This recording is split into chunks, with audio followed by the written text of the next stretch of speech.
He thought his fame would carry him through the debate until she calmly exposed the disconnect between Hollywood and real America. Live on national television, there was tension before a single word was spoken. The lights were up, the cameras ready, and a small live audience sat in polite anticipation inside the auditorium of California State University Fullerton. A televised political panel had drawn them in, one that promised sharp perspectives. And maybe if things got heated, a viral moment or two, but no one expected this. At one end of the panel table sat Karoline Leavitt, polished, composed, barely 30, a former White House staffer turned media firebrand. She was known for her no-nonsense tone, her laser focus on middle-class issues, and her refusal to back down when cornered. Her critics called her arrogant. The followers called her fearless. Either way, she had presence. She had numbers, and she was trending. More often than some of the senators she used to write speeches for. Sitting across from her was Robert De Niro, the icon, the legend. The Hollywood heavyweight with a reputation, not just for his acting chops, but for his raw, unfiltered political commentary. He'd been a loud, unmistakable voice during the last few election cycles, backing causes, slamming candidates, and showing up at rallies with fire in his eyes. But something about his presence tonight felt different. Like he was here not to debate, but to dominate. The moderator introduced the topic: political polarization in the media, a timely issue, sure, but everyone knew it was code for les. See who cracks first. D'Angelo leaned back in his chair, arms folded, lips tight. Karoline sat still, her notes in front of her but untouched. There was no teleprompter, no script. This was live, and it was about to begin. "I want to thank both of you for joining us tonight," the moderator said, doing her best to keep her tone neutral. "We're hoping to have a frank discussion, one that reflects the divide in America without fueling it. So let's start with the big question. Do you think the media is helping or hurting the state of political discourse?" De Niro didn't wait. "Hurting," he said bluntly. "It's poisoned. It's a mess, and a lot of that comes from the right-wing echo chamber that's got half this country brainwashed." There were a few audible gasps from the audience. The moderator shifted in her seat, trying to keep things moving. "And you, Miss Leavitt?" Karoline looked directly at De Niro first, not the moderator. Her tone was cool, not confrontational. "I think the media is fractured, and when someone as influential as Mr. De Niro says that half the country is brainwashed, it's not just inaccurate, it's dangerous." Niro scoffed. "It's not inaccurate. It's truth. People are living in bubbles, addicted to outrage, fed lies by bad actors who know exactly what they're doing, and Hollywood has nothing to do with that." Karoline asked calmly, "You don't think the entertainment industry, with all its money and reach, plays a role in shaping political thought? Sometimes irresponsibly." This wasn't debate, this was chess. Their words weren't shouted. Not yet, but every sentence was a calculated strike. De Niro leaned in. "We tell stories, we reflect reality." Karoline tilted her head. "Whose reality?" The audience felt the temperature shift. No yelling, no insults, but the air was charged now. Viewers at home could sense it too. The look in Karoline's eyes wasn't defiant, it was surgical. She had come ready not to perform, to prove De Niro, and while had the look of a man who didn't expect real pushback.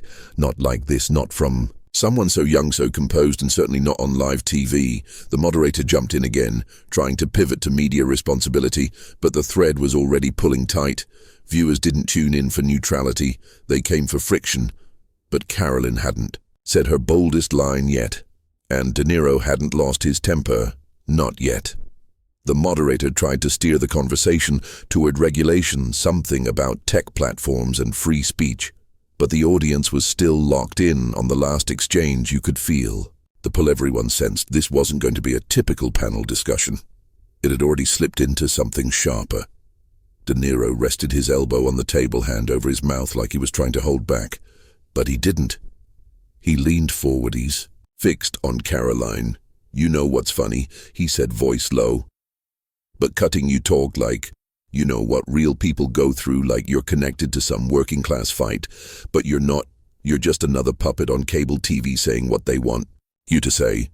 Karoline blinked once the room was dead quiet.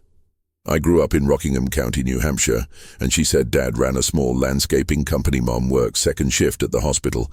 We didn't have Hollywood parties. We didn't have private jets, but we had bills, we had long winters, and we had to figure things out the hard way. She turned to face the audience. Now, so when someone who's been in 90 films, who lives behind security gates and flies private tells me, I don't understand real people. I find that interesting. A few claps popped from the audience, not many but enough for De Niro to notice. He chuckled bitter please. You think reading talking points about inflation makes you some kind of hero. For the working class, you're being used. You're part of the machine. Karoline smiled. It wasn't smug. It was the kind of smile someone wears when they know they've hit a nerve. I didn't come here to be a hero, she said.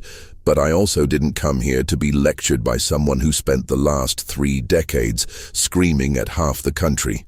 From a penthouse, the moderator jumped in again. Let's try to keep this on the topic of polarization. But it was too late. De Niro turned to her voice, rising. Now don't do that. Don't run from this. She's throwing punches. Let's talk about it. Karoline didn't. Flinchlets, there was a long pause. You could hear the buzz of someone's phone go off in the audience. Someone near the back gasped quietly, but enough to be caught on the mic. De Niro sat back, rubbed his face. You know what I think the real problem is? We've glamorized ignorance. We rewarded people like her. They simplify everything, turn complicated issues into bumper sticker slogans. You make people feel good by telling them what they want to hear, not what they need to know.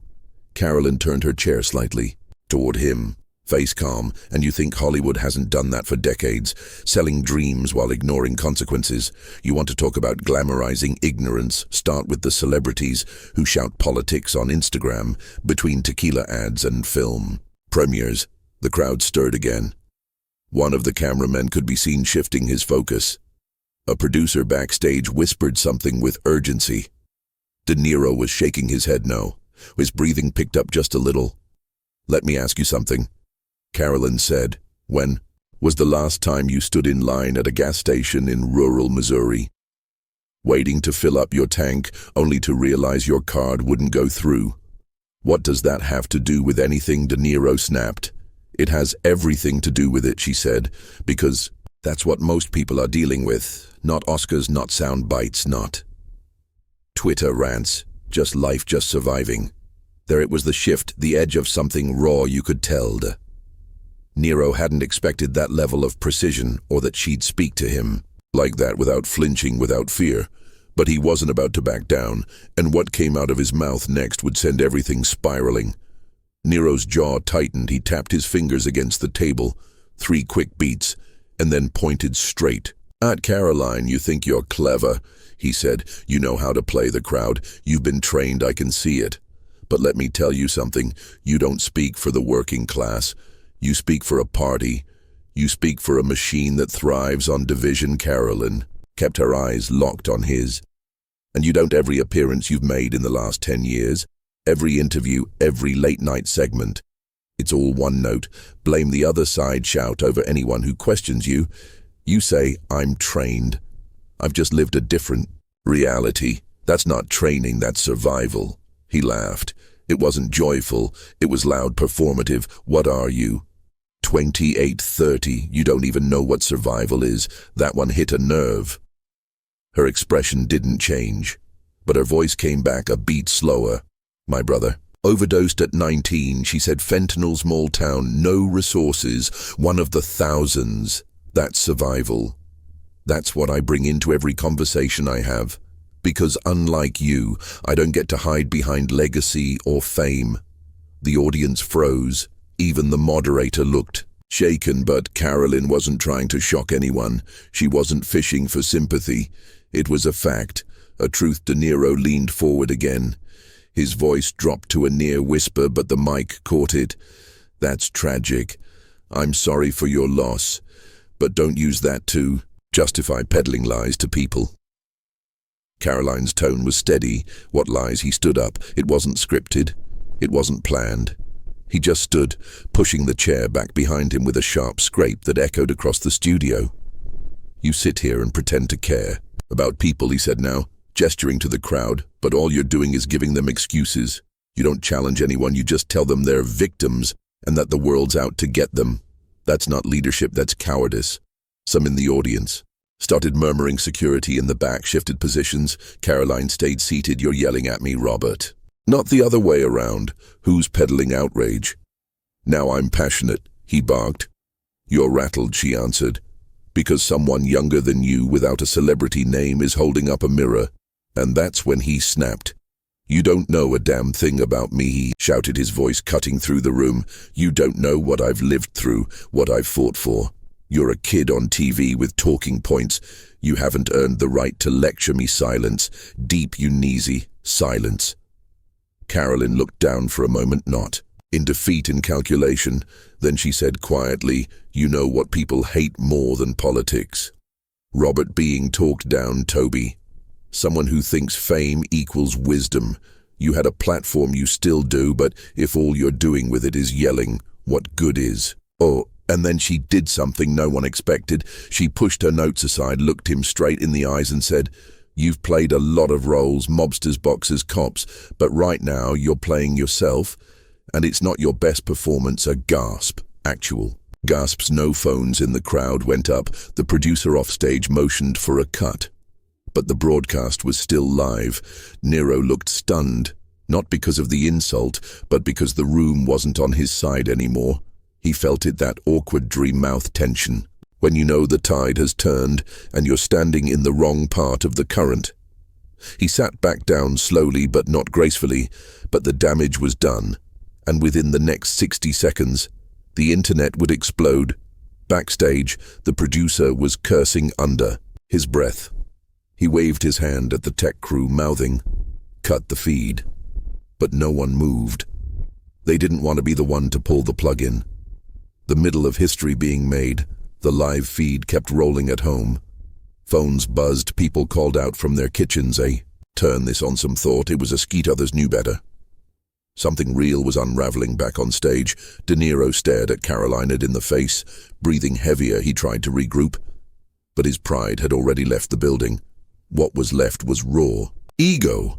I've given my life to this country, he said, voice hoarse. I've fought for truth. I've called out corruption when others were too scared to speak. No one's taking that away from you, Karoline replied. But yelling doesn't make you right. Being loud doesn't mean you've won. De Niro raised his hand, palm up. So what? Now you're the voice of America. You with your glossy news segments and rehearsed one-liners. She blinked. I'm not trying to be the voice of America. I'm just saying what a lot of people are already thinking. You've spent years tearing into people who don't agree with you. Sooner or later someone was going to push back. He shook his head, laughing now. But it didn't land, it was hollow. You know why this country is a mess? He snapped, because people listen to folks like you who act like every issue can be solved with a tweet and a smirk. Karoline didn't respond right away. She let it hang. Then finally, maybe people are tired of being told they're stupid just because they see things differently. Maybe they're tired of hearing from people who only show up to yell when there's a camera around. A beat. De Niro stood again, but this time he wasn't shouting. He was fuming. This is what happens when we let influencers pretend they are intellectual. She muttered. This is what we get. Karoline leaned in, voice steady. And this is what happens when someone mistakes fame for moral authority. A camera operator let out a soft whoa, barely audible. The control room was silent. That's when De Niro snapped again, full meltdown. He yanked the mic from his collar, nearly pulling the wire out of his jacket, and tossed it onto the desk. You people deserve each other, he muttered. I'm done, you people, Karoline repeated. You mean Americans who think differently than you? He didn't answer. He turned to walk off stage, but turned back halfway through and pointed at her again. You think this is a win for you? Go ahead, enjoy your 15 minutes. I'm not here for 15 minutes, she said. I'm here because someone has to challenge this narrative, that if you disagree with a celebrity, you're automatically wrong. And then he left, stormed off. Not a graceful exit, just raw emotion, boots hitting the floor. Hard mics still live in the background. The door backstage didn't slam, but it felt like it had the room was still. The moderator looked at Karoline, then at the audience, or from O. Hanwell, she said awkwardly, "I think we'll take a short break, too late." The moment had already hit. The internet clips were cut mid-sentence and posted within minutes on X. Karoline's quote, "Fame doesn't mean you're right," was trending TikTok. Edits were already pairing De Niro's walkout with dramatic music. Threads were flooded, Facebook went nuts, Instagram reels exploded. Everyone had a take. Some called her brave, others called him a hero who'd had enough. A few said it was all theater, but the majority, they were watching it again and again, dissecting every second, like it was a courtroom cross-examination. Karoline stayed in her seat. As the crew scrambled backstage, she didn't pick up her phone. She didn't react to the audience. She just sat, their calm composed, still processing. She hadn't planned this, no one had, but something had cracked open on that stage, and now it was impossible to close it again. But what really exploded wasn't just a moment of outrage, it was everything that followed. Footage hit YouTube within the hour, not through the official channel, but through a student in the third row who had filmed the whole thing on their phone, vertical, shaky, but with sound clear enough to catch every word. The title, Karoline Leavitt versus Robert De Niro. He walks out mid-debate. Within 20 minutes, it had over 300,000 views by sunrise. It was pushing 4 million. Karoline hadn't posted anything, no tweet, no Instagram story.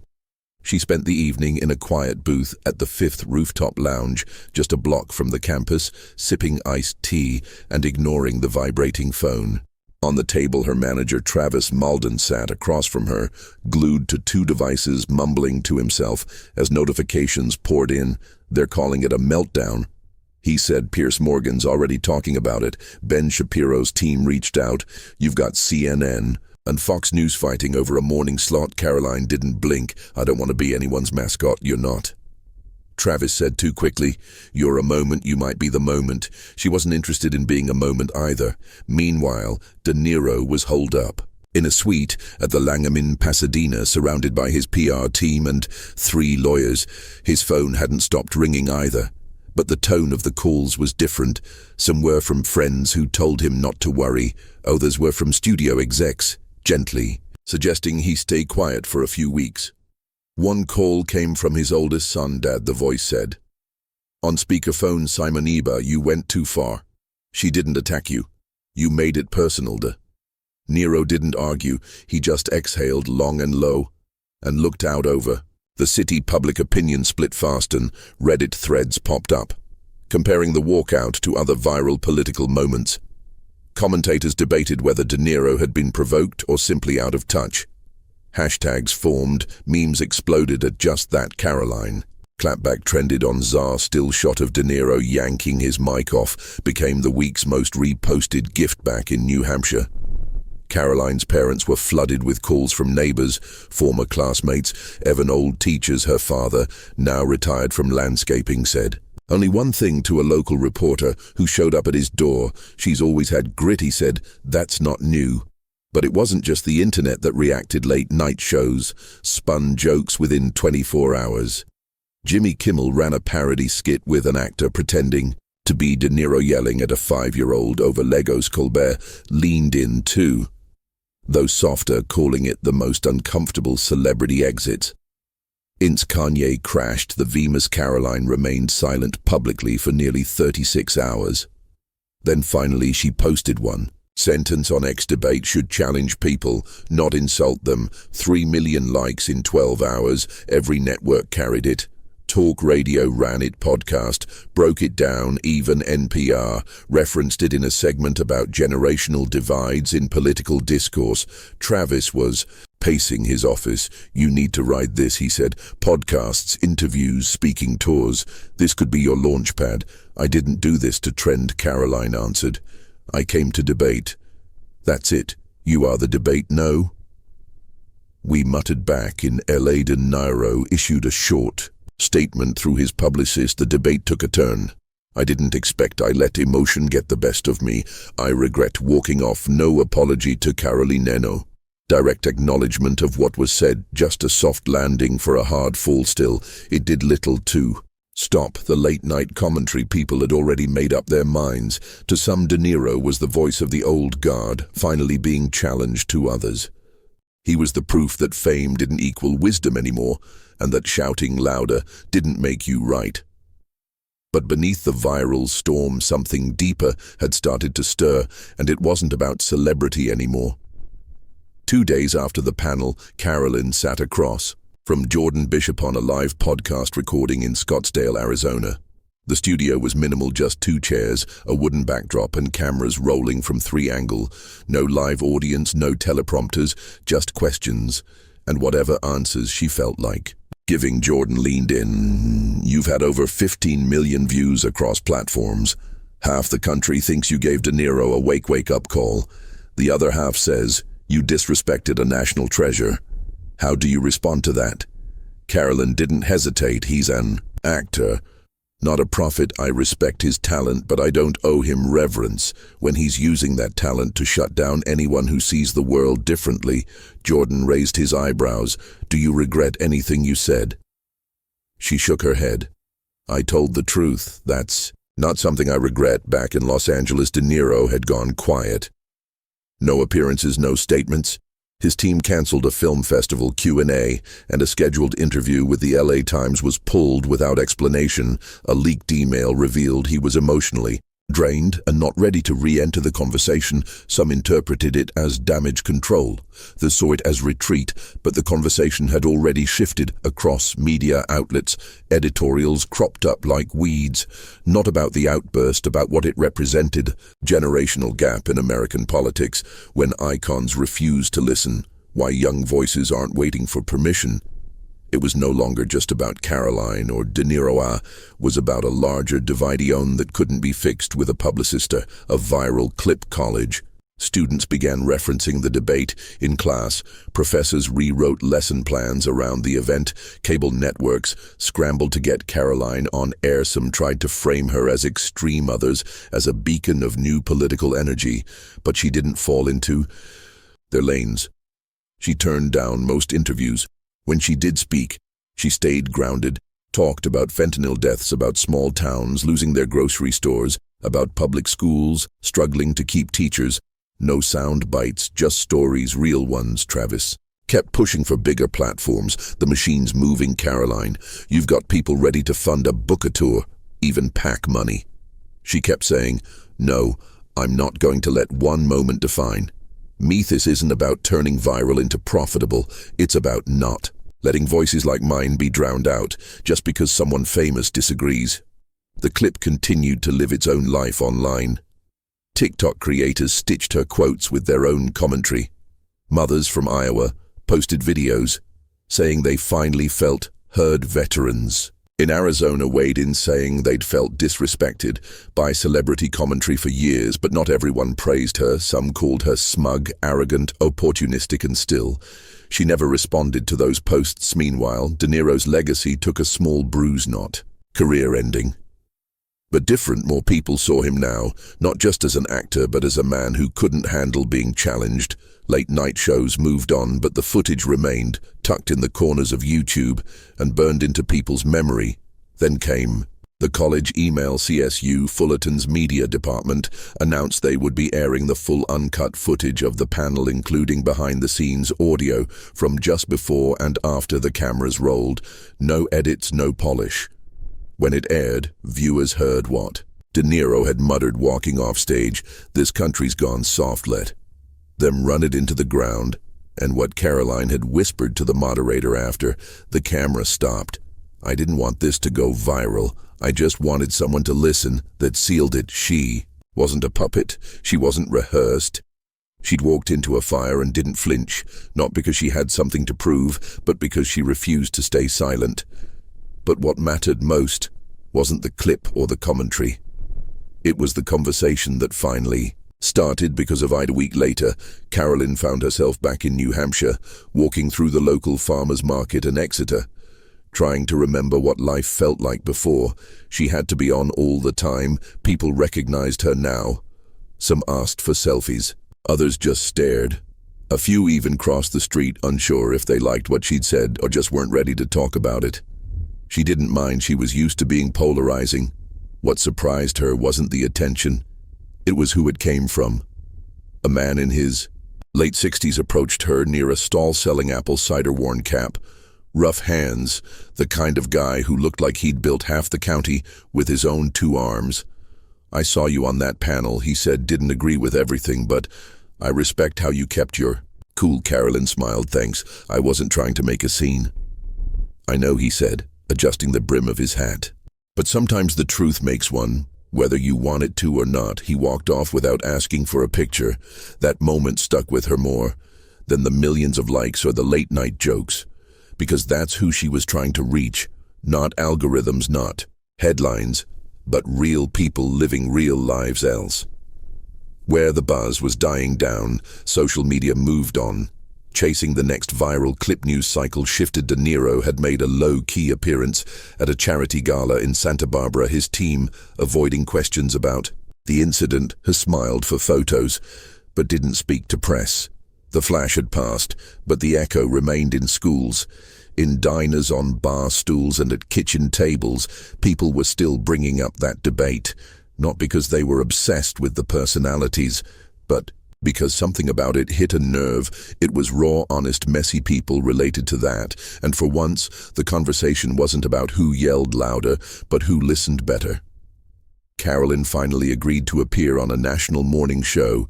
She wore a plain blazer, no flashy earrings, no pre-written talking points. The host asked her, "Looking back now, do you think that moment changed anything?" Karoline paused.